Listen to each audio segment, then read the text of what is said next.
If we could all get to our seats, please. Good afternoon, everyone. Welcome to the 9th meeting of the House State Government Committee. I now call this meeting to order. Before we call the roll, I'm going to ask everyone to please stand and pledge allegiance to the flag behind me, if you don't mind.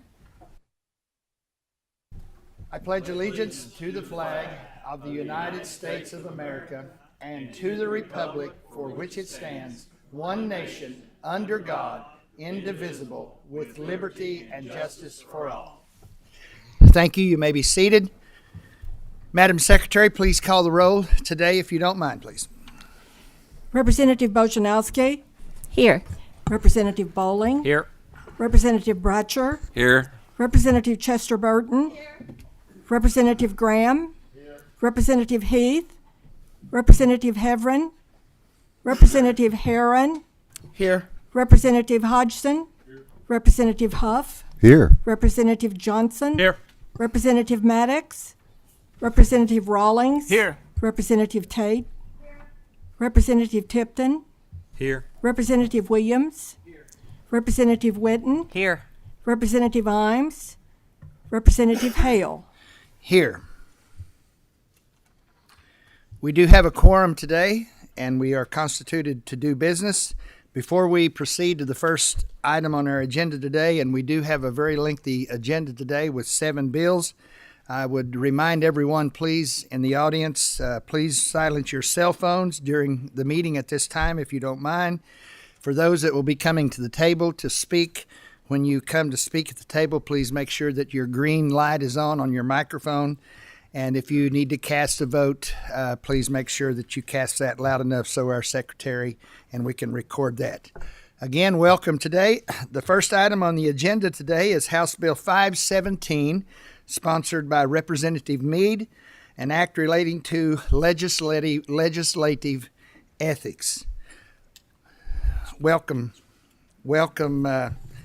Representative Meade today. There is a proposed committee substitute. Is there a motion to the committee sub? There is a motion and there is a second. Before voting, Representative Bojanowski has a question concerning the sub. Yes, sir. Could you please explain what's in the sub? Yes. You got the sub before you now? We have the All sub, right. yes. I will explain. First of all, for the record. You go ahead and explain the sub, and then we'll do the voice vote. Okay, sounds good. For the record, I am David Meade, Speaker Pro Tem of the House, and I have with me today Eric Lykin, who's the General Counsel for the Speaker's Office. So what the sub does now actually is when a legislator makes a request for an advisory opinion to the commission will give a draft of the response. Then the person making that request may, if they choose, go before the commission to advocate for or against that opinion. That's how we, many times the legislators will submit to the commission to give us an opinion on something prior to us going on a trip, whatever it may be. That pertains to that. After the filing of a complaint on a elected official and the response time has ended for them to come back to the commission with their answer, the commission may dismiss the claim out of hand, as they sometimes do now. However, if it is not dismissed, the complaint must be brought before the entire commission, where they will vote to allow or dismiss the complaint. 5 commissioners must vote affirmatively in order to let the complaint continue on. It clarifies that an elected official, an officer of a federal, state agency, a government employee, employees of state colleges, universities, or political subdivision operating in their fiduciary duty is not a legislative agent.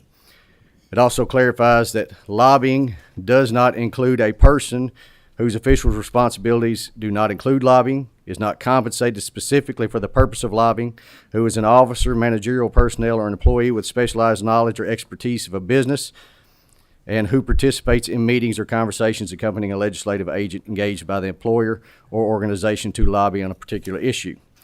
And then the last thing that it does is clarifies that a legislator can represent a client on licensing and permitting matters relating to the defense of pre-existing licensing and permits. So that is a proposed committee sub. We do have a motion and a second on the committee sub. All in favor, say aye. Aye. Any opposed, same sign. The committee sub passes. Representative Meade, would you like to proceed with any further comments? I think that's pretty much it. Second. We do have a motion on the bill and a second, but before we do the vote, we do have someone that is signed up to speak in opposition to the bill. Would Miss Laura Hendricks please come at this time? Miss Hendricks.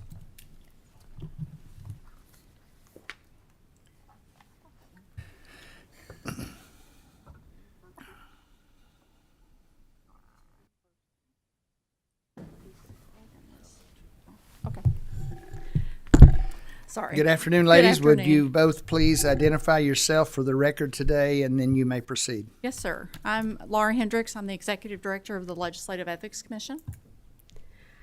Hi, I'm Emily Dennis. I'm the counsel for the Legislative Ethics Commission. Thank you, ladies. The floor is yours. You may proceed. Thank you. We appreciate you all letting us be here, Chairman Hale, for allowing us to comment on House Bill 517.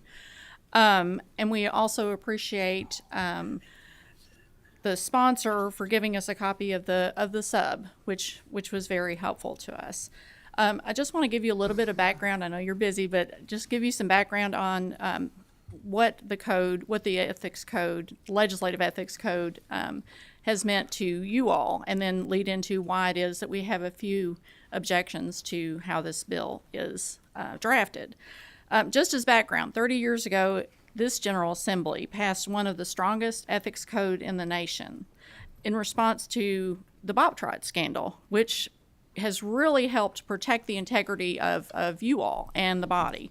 As a result, during the past 30 years, and I know you've heard me say this and my predecessors, unlike so many other states, as we point out in our monthly ethics reporter, no sitting Kentucky legislator has been convicted of a felony related to their legislative office, which is significant, and it's due to the General Assembly passing this law and strengthening the law. It ensures that legislators like yourselves and lobbyists stay far afield of the quid pro quo situations that arose prior to the law. People can file complaints, and they're rigorously examined by the commission. The public is able to comment and to interact with the commission. And as the Speaker Pro Tem said, we offer opinions all the time, mostly informal staff opinions, but as covered in his bill, also formal opinions by the commission. And also, we've always enjoyed a wonderful dialogue with legislators, lobbying groups, and the public. And the commission usually advises, and actually the commission is required by the law to propose additional legislation to affect the code. Now, I will say, of course, the General Assembly, you all make policy, but I will say these were not some of the recommendations made by the commission. But again, you all make the rules. But the way the process is set up, again, the complaint process as it exists now